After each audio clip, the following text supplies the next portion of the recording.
Welcome to SigniFlow Academy, where our ninjas show you how to use your system to its full potential. So you'd like to learn more about handling events in Business Profile.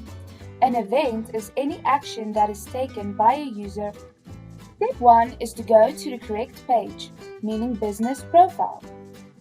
Step 2 is to open the Events tab to your left. Step 3 is to leave alone the Settings tab. The Settings tab is only for users with a handler. If you do have a handler, this will be set up with the development team in charge of your integration. Step 4 is to set a from date and the to date of the event you'd like to pull. Step 5 is to select the type of event. Step 6 is to search for those events by clicking on the search button. That is how you make use of events in Business Profile. Thank you for watching SigniFlow Academy. Request a demo or keep watching SigniFlow Academy to learn more.